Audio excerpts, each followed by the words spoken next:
You know how ADHD people can be a bit inattentive at times? You know, it's in the name, attention deficit disorder. You know that? We've heard about that. Well, inattentivity is not like an ADHD specific thing. Everyone feels it, right? Like that's a ubiquitous human experience. Everybody feels inattentive at times. People with ADHD just tend to feel more of it and more often. But that doesn't mean that the experience of inattentiveness, I think actually, and yeah, it's inattentiveness. The experience of inattentiveness isn't like specific to ADHD people. It's also not categorically different, you know? The when If an ADHD person is feeling inattentive, that's not a different feeling than a non-ADHD person feeling inattentive.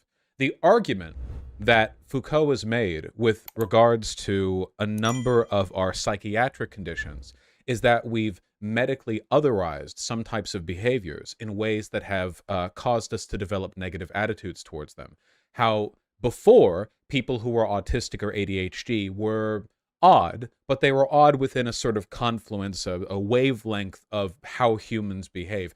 But there wasn't the term autism 100 years ago, or ADHD. So the oddity was it itself. You know, there are certainly odd people who don't have autism, ADHD, or any other diagnosable condition, but there's something about naming an oddity. There's something about giving a term, putting it into a box that I think causes people to think of them differently. One of the examples that Foucault uses with regards to intelligence is that people used to have now this is a big generalization, but people used to have a kind of paternalistically affectionate attitude towards the very stupid. You know what I mean? Village idiot. That's not to say that very dumb people back in like medieval Europe were treated well. They weren't. But there was a kind of, at times, an underlying expectation of hospitality that would be offered to, you know, that maybe like someone is touched, or maybe like, oh, well, maybe they're not good at this, that, the other, but they can be good at this thing. Not to say they were treated well. Not going to say that. But I think that the way they were treated was very distinct from what happened when people started opening up like mental asylums and insane wards back in like the 20s and 30s and stuff, right? When they started, like back when retarded was a medical diagnosis. The difference is that like the medical distinction on some behaviors served as a legitimizing mechanism for certain kinds of treatment. We did the same thing with scientific racism, right? Like racism in an abstract, broad sense, that's been around for a long, long, long time. But our modern conceptualization of racism is heavily oriented around a pseudoscientific understanding of the differences between different types of people, you know? It's not like 4,000 years ago it was, oh, yeah, you know, like their genomes are different from evolution. Like that's a relatively modern idea of racism. Now it's scientific, or at least it pretends to be. And what I'm getting at here is that while there aren't benefits to this kind of medicalization, there are sometimes downsides. If you're diagnosed with gender dysphoria, they don't measure your brain or read your brain waves or anything like that. You talk about your experiences, how you feel, and if your symptoms line up with what people, you know, we you know, tick the boxes next to gender dysphoria, then it's like, okay, well, then you have it. That's why it's a psychological condition. You know, you have to meet certain behavioral criteria.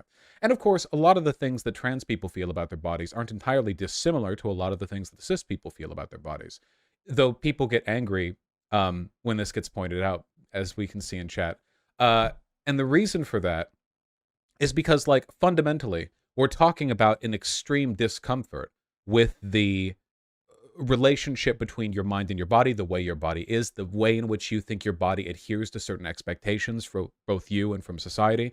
And in this respect, it's kind of a ubiquitous experience, right? I mean, we've all experienced something to that effect. Trans people obviously experience like a pretty elevated and very specific version of that. But even then, we know there are trans people who don't have gender dysphoria. So we're not talking about like a one-to-one criteria alignment. There are trans people who experience minor dysphoria and very severe dysphoria. And there are trans people who experience no dysphoria at all. And there are, of course, cisgender people who have eating disorders, or who kill themselves because they're unhappy with how they look, or who break their body, you know, exercising to look a certain way, or who get constant, let's say, unhealthy levels of plastic surgery and body modifications in an effort to capture some unrealistic or unattainable standard of beauty. And In both cases, dysphoria has been alleviated by both social and physical conditions. There are trans people who have felt their dysphoria alleviate in as a product of like facial feminization surgery or bottom surgery. Like, yeah, we know those work. And there are, of course, trans people who have felt less dysphoric because they've been around people who are more accepting of their identity and their appearance. So it's kind of a wavy term, don't you think? I mean, right? It really, it's a pretty big wavelength. I think one of the best examples of non-transgender gender dysphoria that you could fairly identify, and by the way, I'll defend to my death this terminology applied here, is guys with like penis size anxiety. I know it sounds really dumb, but I swear to God, to those of you who haven't seen this phenomena online, there are people who are literally like suicidally depressed because their dick is like 5 inches instead of 6. I don't know how to like describe like why. It's just a thing that is real. It happens, and a lot of it's pornography, of course, because you know, you look at porn, it's obviously the guys are all really well hung, and then because people are all porn addicted these days, you go on social media and you see girls talking about how they love 8-inch dicks, not because they've ever taken one, but because the guy they slept with lied and said his 6-inch dick was an 8-inch dick, and like so it's like you know, and it's like everyone's like running around assuming the average dick size is like a forearm, and meanwhile like it's not, and you know, so there's a lot of like weird story,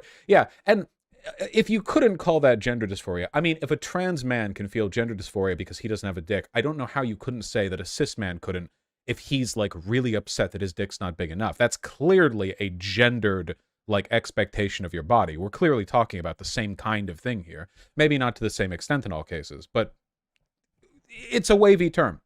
Now, none of this is to say that like there's no utility to like gender dysphoria or like trans-specific dysphoria as like a specific category, because obviously just because a broad range of feelings are kind of all like tied together doesn't mean that you would treat all of them exactly the same. For example, like depression can relate to a huge range of behaviors. Sometimes you can have a couple symptoms, but not enough for people to really say like, oh yeah, I think you're depressive. And it's like, you know, you're kind of checking stuff off. You meet enough of the definitional criteria. And we don't treat all people with depression the same. It's not to say that a person who's like absolutely out of their mind depressed is the same as somebody who feels a bit sad one day, because they're both experiencing the same underlying like category.